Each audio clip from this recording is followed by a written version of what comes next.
ayaw panghatag o wa na nimo gamita. I hope I am making sense to you. Og manghatag ka, piskay og maminaw ta sa Ebanghelyo karon, ang tinuod nga paghatag ka nang maghatag ka, muhatag kag apil sa imuhang hinaguan.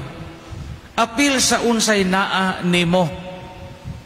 So og maminaw ta sa Ebanghelyo karon, og ato ning i-apply sa tong kinabuhi, og mo-offer mo sa Ginoo, mo-offer mo sa misa, mo-offer mo sa simbahan, piskay og ang inyong i-offer part of your salary, part of your hard-earned money, part of your earning, part of your halin sa tindahan. Ayaw mo ka-offer og daog og swertres. Kaya surplus man na ninyo. Di ba? I hope nasabtan ko. Ayaw mo ka-offer og kwarta nga uwan-uwan. Labi na hapit na eleksyon. Akirir ang ipamisa ning uwan-uwan. Father, kay sayang po rin ang sweldo. Paningot na bagong trabaho.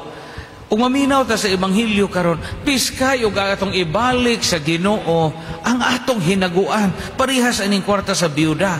Kay kining kwarta sa biyuda man siya, maura ni iyang kwarta, duha ka dako. Pero nahibaw ang biyuda nga di sa pasagdan sa Ginoo, bisag iyang gihatag iyang duha ka dako. Piskay og mo-offer ta og part sa atong tipik og kabahin sa atong kinitaan og hinaguan. Ingon bitaw din she offered her whole livelihood. Ako, sukat pa sa unang ikatulo naman akong parokya ning Balilihan, magsigit sa kong pangasaba, labi nagnay-offer, gikan sa baryo, nga di panganon ang mga bata, o di lutuon sa kusinira. Kaya pananglitan, kasagaran sa mga convent boys, bisan sa convent boys nato din di na sila mga og saging. Di mga og watermelon. Nga naman, kumo naman, kay magkasal ko, kanunay, kining magkasal ta, kanunay man doon ang saging, kanunay man ang watermelon i-offer. Manusahin mo rin ito, tagnaong unggoy, kay kanunay na lang na saging o watermelon i-offer o na ikasal. Lamin tapog na po'y grapes, char.